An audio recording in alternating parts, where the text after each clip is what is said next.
Now, I want to share a story with you, and this is actually an article that I wrote over the weekend called All Wars Are Bankers' Wars. And I went in, I did a lot of research. It's posted to the front page of whatreallyhappened.com. I understand it's already gone viral. It's being reposted around the web. But I wanted to basically tell it to you here on the radio show. And it's a very long story. We're probably going to take the rest of the hour to do it.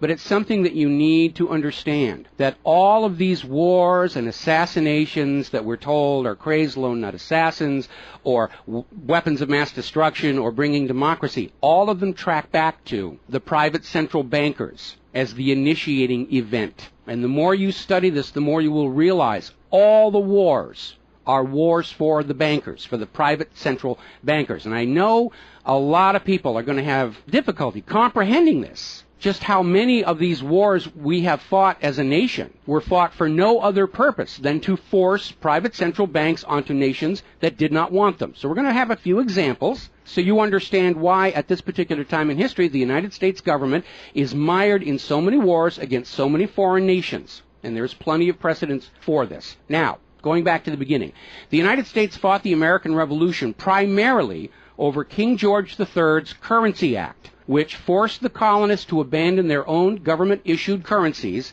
and conduct business only using printed banknotes borrowed at interest from the Bank of England. If you go back to the writings of Ben Franklin, direct quote, the refusal of King George III to allow the colonies to operate an honest money system which freed the ordinary man from the clutches of the money manipulators was probably the prime cause of the revolution. That's Ben Franklin. Now, our public schools don't teach that because you're not supposed to know that the bankers were really behind the American Revolution. After the Revolution, the United States adopted a revolutionary, radically different economic system in which the government issued its own value-based currency so that private banks couldn't skim the wealth of the people through interest-bearing banknotes.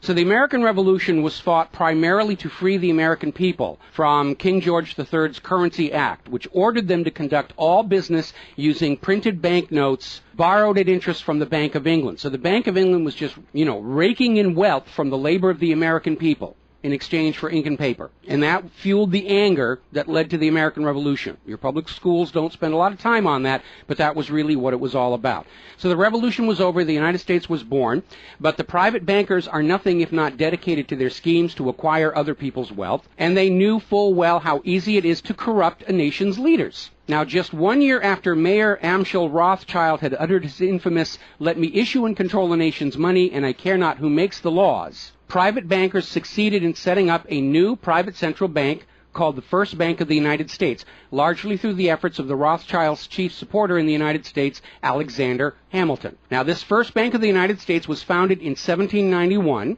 and by the end of its 20-year charter, the First Bank of the United States had almost ruined the nation's economy while enriching the bank's owners.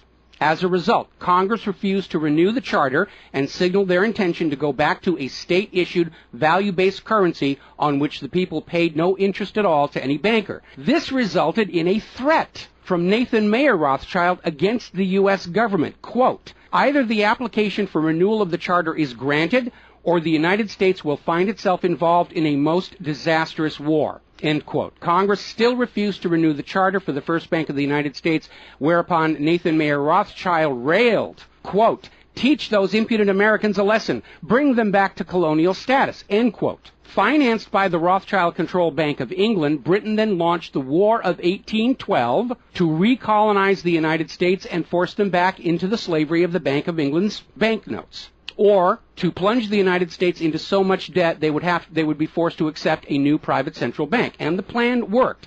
Even though the United States won the War of 1812, Congress was forced to grant a new charter for yet another private bank, issuing the public currency as loans at interest, the Second Bank of the United States. Once again, private bankers were in control of the nation's money supplied and cared not who made the laws or how many British or American soldiers had to die for it. So once again, the nation was plunged into debt, unemployment, poverty by the predations of the private central bank, and in 1832, Andrew Jackson successfully campaigned for his second term as president under the slogan, "Jackson and no bank."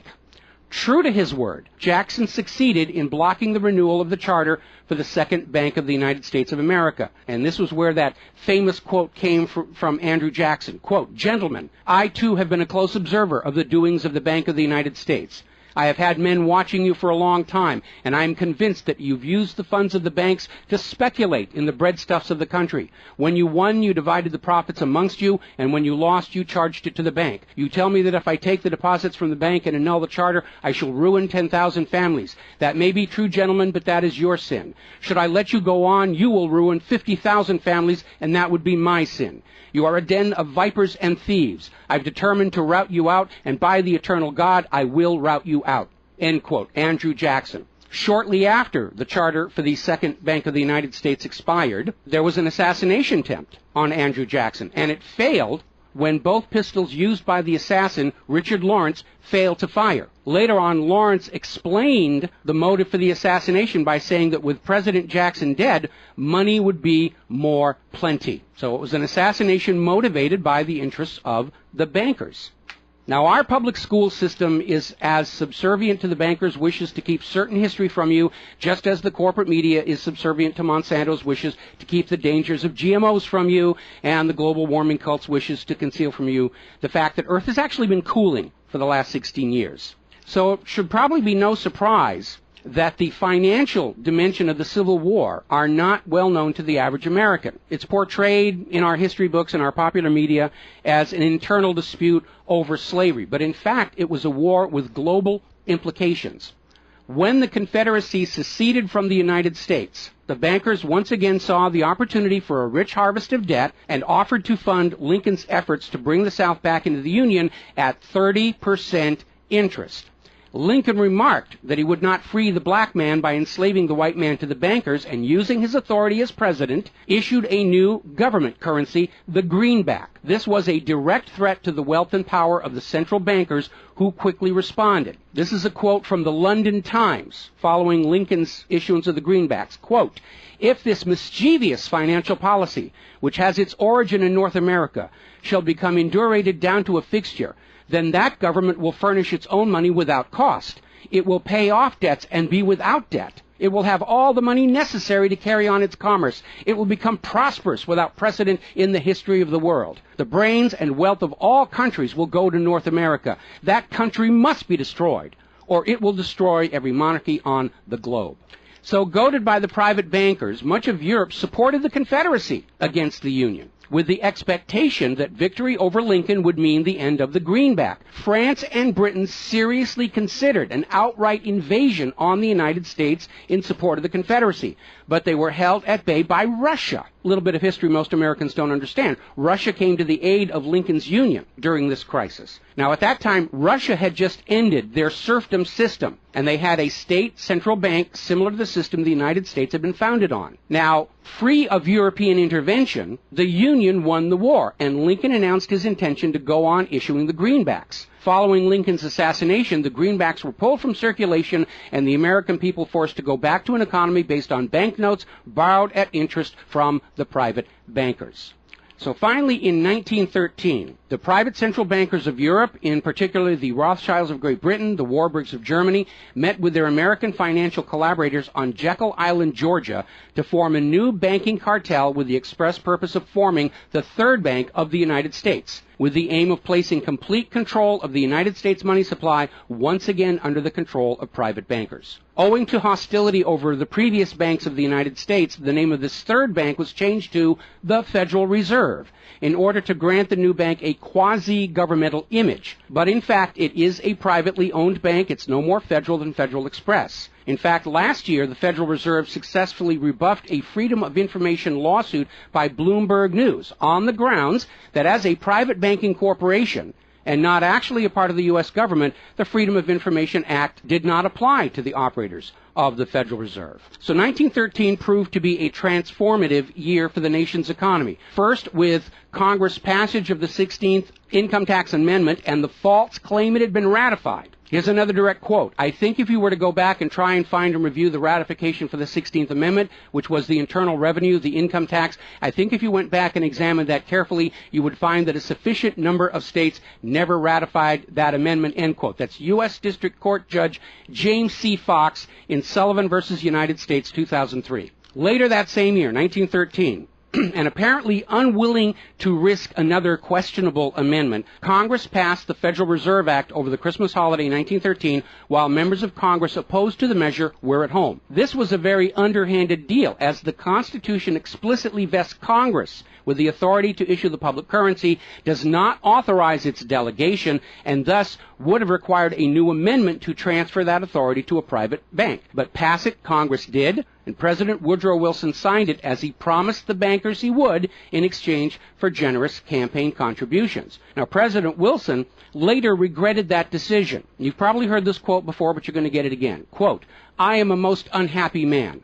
I have unwittingly ruined my country. A great industrial nation is now controlled by its system of credit. We are no longer a government by free opinion, no longer a government by conviction and the vote of the majority, but a government by the opinion and duress of a small group of dominant men." That was Woodrow Wilson writing in 1919. Now, 1 year after the passage of the Federal Reserve Act, World War I started, and it is important to remember that prior to the creation of the Federal Reserve, there was no such thing as a world war. Now, World War I actually started between Austria, Hungary, and Serbia, but quickly shifted to focus on Germany. Why Germany? They didn't start the war. Why was Germany the villain in World War I? Well, the real reason was their industrial capacity was seen as an economic threat to Great Britain. Great Britain's pound was already in decline at the time because too much economic emphasis was on banking and finance, and not enough was on agricultural development, industrial development, and infrastructure. It's very much like the situation we have in the United States right now. All the financial operatives, they want to play the Wall Street games, and other parts of the economy are being neglected. We've lost a great deal of our manufacturing. We're not the agricultural exporter we used to be because everybody's over there at Wall Street playing in that giant open-air casino. Now, pre-war Germany did have a private central bank, but it was under strict control by the German government to keep inflation at reasonable levels and to make sure that all of the German economy was being properly funded, just like Putin did with their central bank about a month ago. Under government control by the German government, investment was guaranteed to internal economic development, and as a result, Germany had become a major manufacturing technological power. They were exporting products that Great Britain could not compete with. So in the media of the day, Germany was portrayed as the main opponent of World War I. And not just defeated, it was flattened. Now, following the Treaty of Versailles, Germany was ordered to pay the war costs of all the participating nations, even though Germany had not started that war. This amounted to 3 times the value of all of Germany itself. Germany's private central bank, to which the German government had gone deeply into debt to pay the cost of the wars, was allowed to break free of government control. That led to the massive inflation of the Weimar Republic, followed, permanently trapping the German people in endless debt. And money speculators were running rampant, and it led to these situations where you had literally a whole basket full of paper notes to get a loaf of bread. Now, when the Weimar Republic collapsed economically, it opened the door for the National Socialists to take power. Their first financial move was to issue their own state currency, which was not borrowed from private central banks. It was based on a unit of value, not a unit of debt. Freed from having to pay interest on the money in circulation, Germany blossomed and quickly began to rebuild its industry. It was an amazing transformation to see. The media called it the German miracle. Time magazine lionized Hitler for the amazing improvement of life for the German people and the explosion of German industry, and they even named him Time magazine's Man of the Year in 1938. And then once again, Germany's prosperity and freedom from a private central bank loaning the public currency at interest became a threat to other nations and other powers. I have a couple of quotes here from Winston Churchill that tells you what was really going through the minds of Europe in the years leading up to World War II. Quote, "Should Germany merchandise again," which means do business, "should Germany merchandise again in the next 50 years, we have led this war, World War I, in vain." That was Winston Churchill writing in the Times in 1919. Another quote,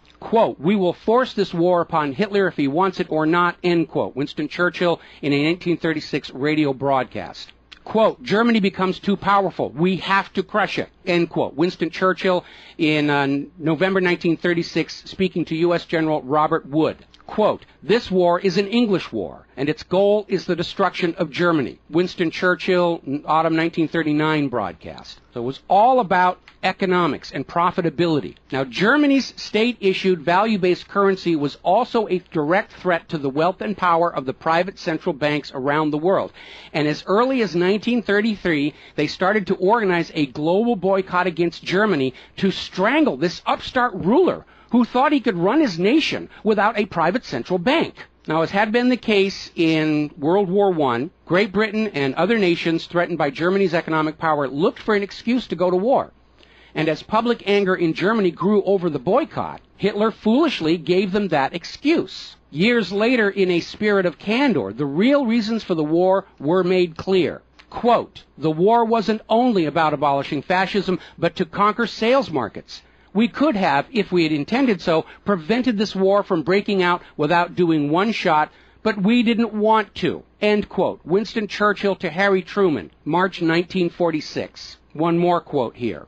Quote, "Germany's unforgivable crime before World War II was its attempt to loosen its economy out of the world trade system and to build up an independent exchange system from which the world finance couldn't profit anymore. We butchered the wrong pig." End quote. Winston Churchill writing in his book, The Second World War. Now, a little side note, we're going to actually step back in time to the years before World War II. A little bit of history a lot of Americans are still completely unaware of. And it involves a gentleman by the name of Marine Corps Major General Smedley Butler. In 1933, Wall Street bankers and financiers had bankrolled the successful rise to power of Hitler and Mussolini. Brown Brothers Harriman in New York, and they're still there. I saw them when I was there for the 9/11 anniversary. They were financing Hitler right up to the day war was declared with Germany. And these Wall Street financiers decided that a fascist dictatorship in the United States, based on the one Mussolini had in Italy, was going to be far better for their business interests than Roosevelt's New Deal, which threatened massive wealth redistribution to recapitalize the working and middle classes of America. So the Wall Street tycoons recruited General Butler to lead the overthrow of the U.S. government and install a Secretary of General Affairs who would be answerable to Wall Street and not the people, would crush social unrest and shut down all the labor unions. General Butler pretended to go along with the scheme, but then exposed the plot to Congress. So they recruited Marine Corps Major General Smedley Butler to lead this coup d'etat because Butler was very popular with the soldiers, and his image as part of this move would help convince the military this was the right thing to do. Now, to his credit, Major General Smedley Butler, remembering his oath to the Constitution, pretended to go along with the scheme, but then exposed the plot to the United States Congress. Congress, then as now in the pocket of Wall Street bankers, refused to act. When Roosevelt learned of the planned coup, he demanded the arrest of the plotters, but the plotters simply reminded Roosevelt that if any one of them were sent to prison, their friends on Wall Street would deliberately collapse the still fragile U.S. economy and blame Roosevelt for it. So Roosevelt was unable to do anything about this attempted coup d'etat until the start of World War II, at which time he prosecuted many of the plotters under the Trading with the Enemy Act. Now, mostly it was glossed over. Oh, it's just a rumor, unfounded, it's wacko conspiracy theory. But in 1967, the congressional minutes of Smedley Butler's revelation to Congress of the coup were finally released to the public. You ever see this movie, 7 Days in May, Kirk Douglas and Burt Lancaster, about an attempted military takeover of the United States of America? It was based loosely on this story. But of course, in the movie, the bankers being behind the Burt Lancaster character was completely removed from the script here. Now, Smedley Butler is also famous for writing a work called War is a Racket. And I would like to read you a quote from that. Quote, "I spent 33 years and 4 months in active military service as a member of our country's most agile military force, the Marine Corps. I served in all commissioned ranks from second lieutenant to major general. And during that period, I spent more of my time being a high-class muscle man for big business, for Wall Street, and for the bankers. In short, I was a racketeer, a gangster for capitalism.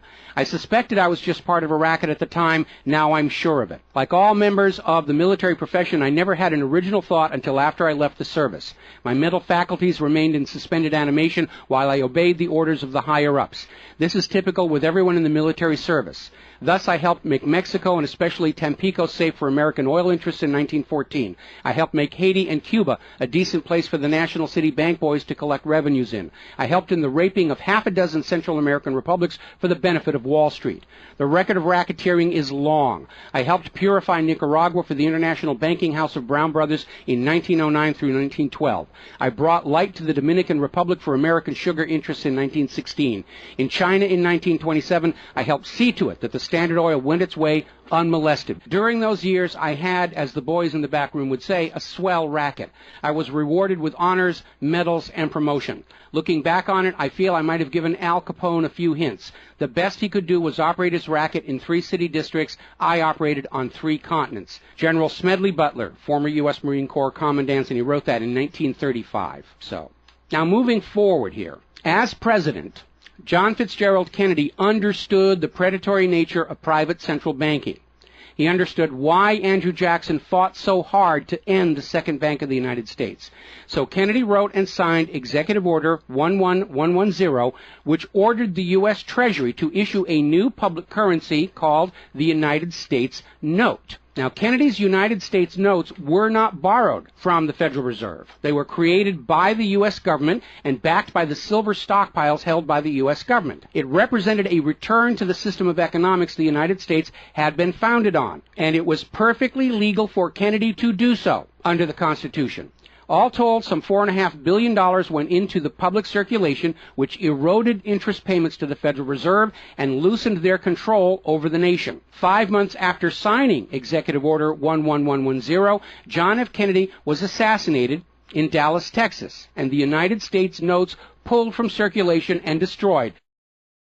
Following Kennedy's assassination, John J. McCloy, president of the Chase Manhattan Bank and president of the World Bank, was named to the Warren Commission. Now, I don't care how good a banker he is, he's not qualified to be investigating a murder, which is what we were told the Warren Commission was all about, to get the truth of the assassination. But we all know that the Warren Commission was there to cover up what was going on, and obviously we can presume safely that John J. McCloy's presence on the Warren Commission was to make sure the American public never got even a hint of the financial dimensions behind the assassination.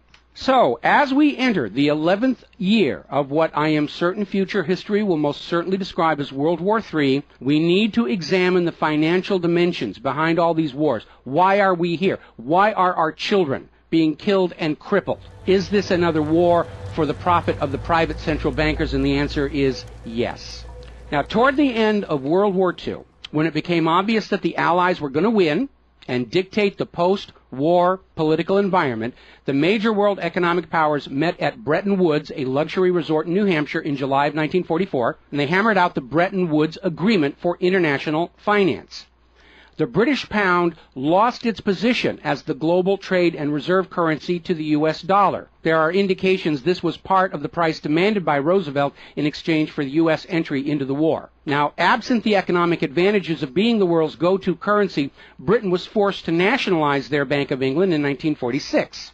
The Bretton Woods Agreement, ratified in 1945, in addition to making the dollar the global reserve and trade currency, obligated the signatory nations to tie their currencies to the dollar. The nations that ratified Bretton Woods did so on 2 conditions. The first was that the Federal Reserve would refrain from overprinting the dollar, basically as a means to loot real products and produce from other nations in exchange for ink and paper. It basically was an imperial tax imposed by the U.S. economic system on the rest of the world. That assurance of no overprinting was supposedly backed up by the second requirement, which was that the U.S. dollar would always be convertible back to gold by the U.S. government at $35 an ounce.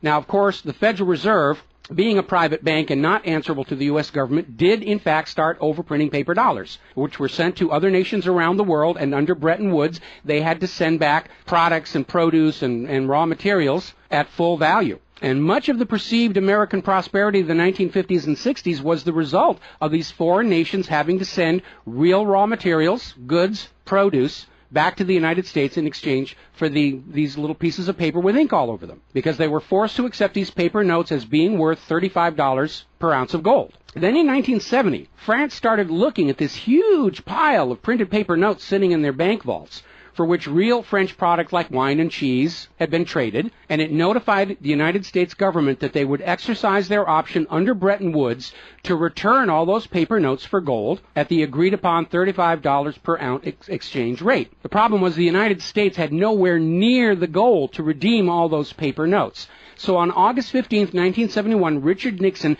temporarily, nudge, nudge, wink, wink, say no more, suspended gold convertibility of the U.S. Federal Reserve notes.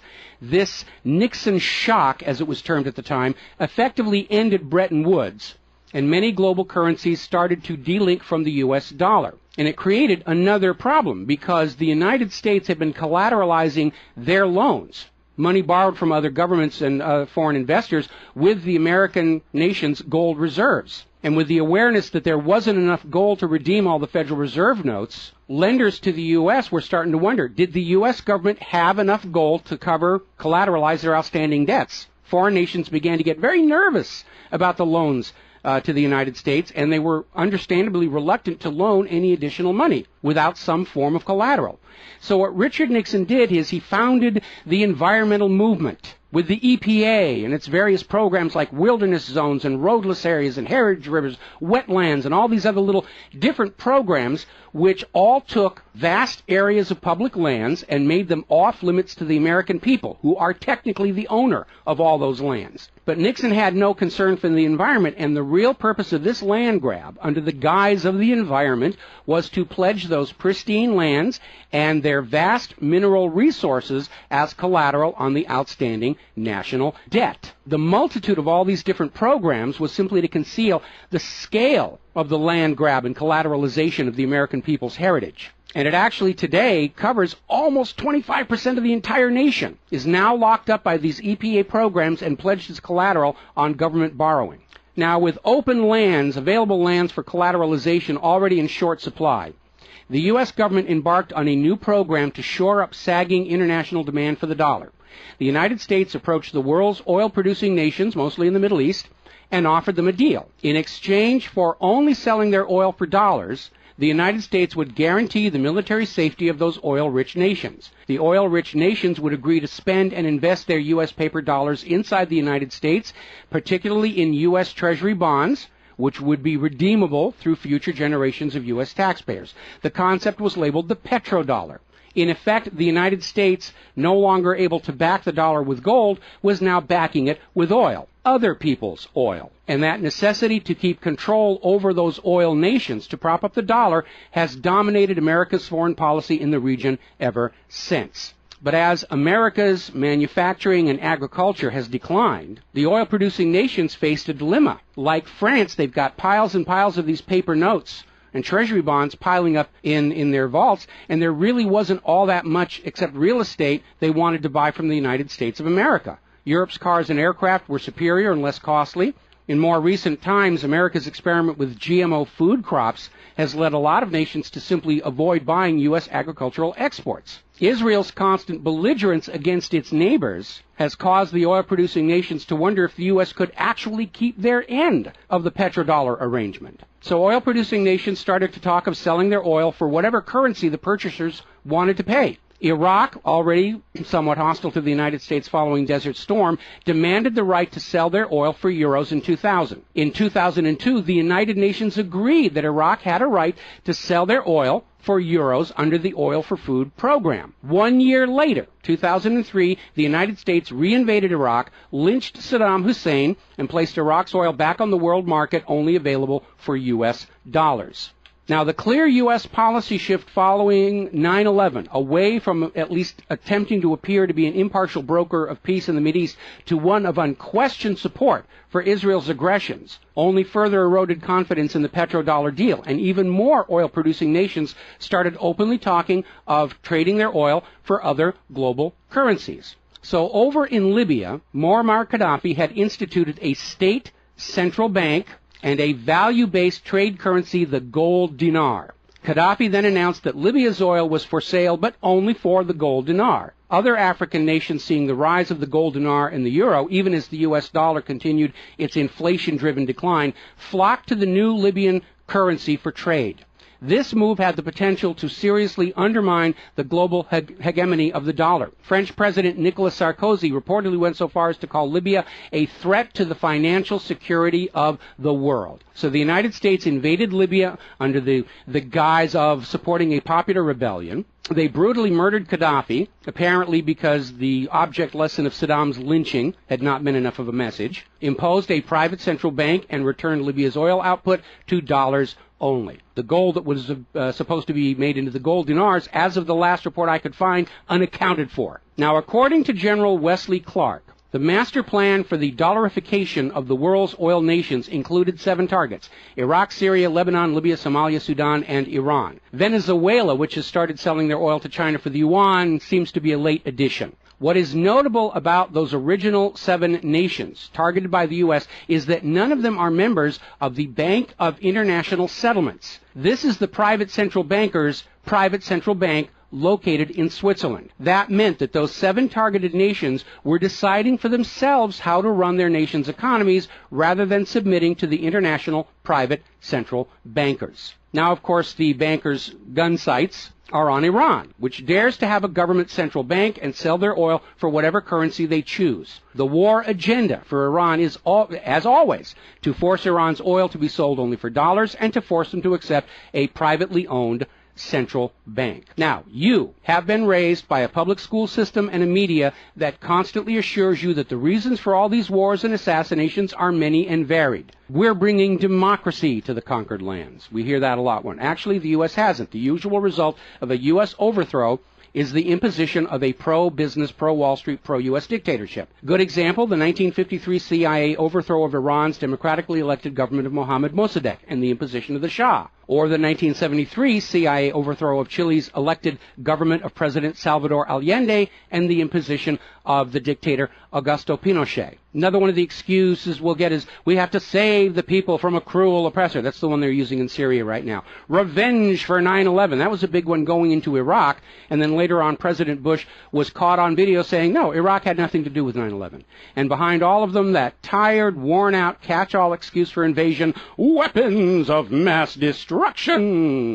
Assassinations are always passed off as crazed lone nuts to obscure the real agenda. And the real agenda of the bankers is very simple. It is enslavement of the people by creation of a false sense of obligation. Now, that obligation is false because the private central banking system by design creates more debt than money with which to pay the debt. There is no way out the way it's set up. It's impossible to escape as long as you're playing by their rules. And you need to understand, private central banking is not science. It is a religion. It's a set of arbitrary rules created to benefit the priesthood, meaning the bankers, and it is supported only because people believe this is the way it's supposed to be.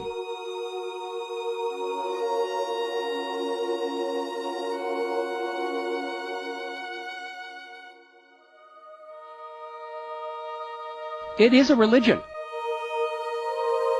It's a set of arbitrary rules created to benefit the priesthood, meaning the owners of the private central banks. The fraud persists with often lethal results only because the people are brainwashed into believing that this is the way life is supposed to be, and no alternative exists or should even be dreamt of.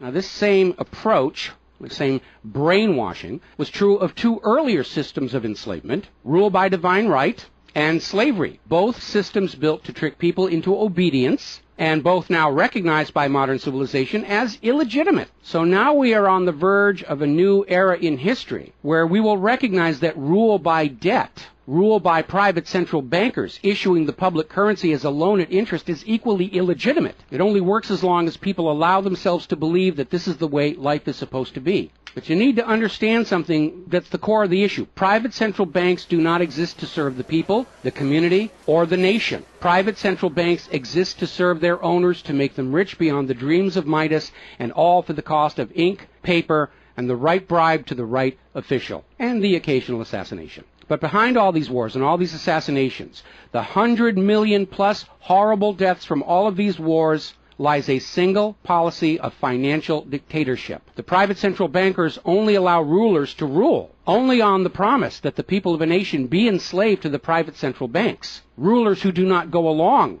with that will be killed, their nation invaded by those other nations still enslaved to the private central banks. The bankers themselves don't fight these wars. Their children are not in these wars. A nation tries to break free of the private central bankers like Libya. All the other nations under the bankers' control pile on and destroy them. This so-called clash of civilizations you are being told about by the corporate media, it's really a war between banking systems, with the private central bankers forcing themselves onto the rest of the world, no matter how many millions must die for it. The constant hate-mongering against Muslims you see in the corporate media lies in a simple fact. Like the ancient Christians, prior to the Knights Templars, Muslims forbid usury or the lending of money at interest because they saw in ancient times, like Rome, how these banking practices could destroy an entire society. And that is the reason our government media insists that Muslims have to be hated and killed and converted.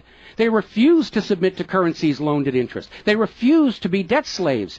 That makes them a threat to the natural order of the world, the new world order of global fascist dictatorship. So, off to war your children must go to spill their blood for the money junkies' gold. We barely survived the last 2 world wars. Now we're going into the third one in the nuclear bioweapon age. That is very dangerous. We have to ask ourselves, are the private central bankers willing to risk incinerating the whole planet to feed their greed? Apparently so. You as parents, as siblings, as spouses, need to ask yourself, do you really want to see your loved ones in uniform, killed and crippled, all for a bank balance sheet? But the whole point of this article, the whole point of what I'm sharing with you today, and this is all history, you can go out and hunt it down for yourself. Behind all the flag waving, behind all the propaganda, behind the crazed lone nut assassins, weapons of mass destruction, all of the modern wars this nation have fought are wars by and for the private bankers, fought and bled for by third parties unaware of the true reason they're expected to gracefully accept being killed and crippled for. And the process is quite simple. We've explained it before on this show. As soon as the private central bank issues its currency as a loan at interest, the public is forced deeper and deeper into debt. When the people are reluctant to borrow anymore, that's when the Keynesian economists demand the government borrow more to keep the pyramid scheme working. When both the people and the government refuse to borrow anymore, that is when the large wars get started, to plunge everyone even deeper to debt to pay for the war, and then after the war to borrow even more to rebuild. And when these horrible wars are over, the ordinary people have basically what they had before the war, except their graveyards are a lot larger, and everyone is in debt to the private bankers for the next century. That is why Brown Brothers Harriman in New York was funding the rise of Adolf Hitler, because war is the bankers' richest harvest. We all need to recognize this is what all these wars have been about. Private central banking, enlarging their domain, imposing their will on nations that do not want it, imposing their system on the rulers of nations who do not want it. Bribery, blackmail, assassination, they will do anything to maintain their stranglehold on the productivity of the world's people. And as long as private central banks are allowed to exist, inevitably, as the night follows the day, there will be poverty, hopelessness, millions of deaths in endless world wars until the earth itself is sacrificed in flames to Mammon. The path to true world peace lies in the abolishment of all private central banking everywhere, and a return to the state-issued, value-based currencies that allow nations and people to become prosperous through their own labor and development and efforts. Now, I mentioned the Knights Templars. Prior to the Knights Templars, Christianity, like Islam, forbade usury because Christianity, much of Orthodox Christianity, came out of Rome, and they had seen firsthand what debt-based economies do, even to the Roman Empire. They'd seen it firsthand, so they had a ban on usury. And the Knights Templars were able to basically either bribe or blackmail the Pope to get a special dispensation that allowed them to rent money, is what they called it. They didn't call it usury, they called it renting money. A lot of modern predatory banking practices were pioneered by the Knights Templars. And they plunged Europe into hopelessly unpayable debt until finally French King Philip IV, otherwise known as Philip the Fair, did the only solution he could do, because he understood as long as you believed in the rules of the bankers, as long as you played by the rules they created to serve themselves, you are hopelessly trapped. And so Philip thought outside the box, and I know he's demonized for it, but in looking at the history of the Templars, it was his last resort. He sent messages to all of the regions in France, secret orders on the same time, in the same moment, on the same day. All of the Templars were arrested, and their commanderies, which is what they called their banks, were broken into, looking for looted wealth. They didn't find a lot of it. It was a paper empire, just like the Federal Reserve is. It's all based on paper. There's nothing of any real value there. It's all paper notes. And he sent the Templars to prison and execution, except for Scotland and Portugal, where the Pope and King Philip IV really didn't have a lot of control. I think that the governments of the world, looking at the situation, looking how close we are to seeing this current world conflict emerge into a full-blown global thermonuclear war, that maybe they need to start thinking about the wisdom of King Philip the Fair and say it's time to simply grab all these private central bankers all at the same time so they can't simply skedaddle from one nation to another and come back and try the same thing again, as they will inevitably do, because these people are addicts. They're hopelessly addicted to other people's money. It's why we call them money junkies. When we see somebody who's addicted to cocaine or methamphetamine or heroin, and we can easily see how they're destroying their home and community around them. Now we need to look at these money addicts and look at how they're destroying the entire world around them. And it's time for an intervention. It's time for us to become private central banking heretics, to stop believing that this is the way life is supposed to be, because it isn't. It isn't even the way the United States was actually started. And they're trying as hard.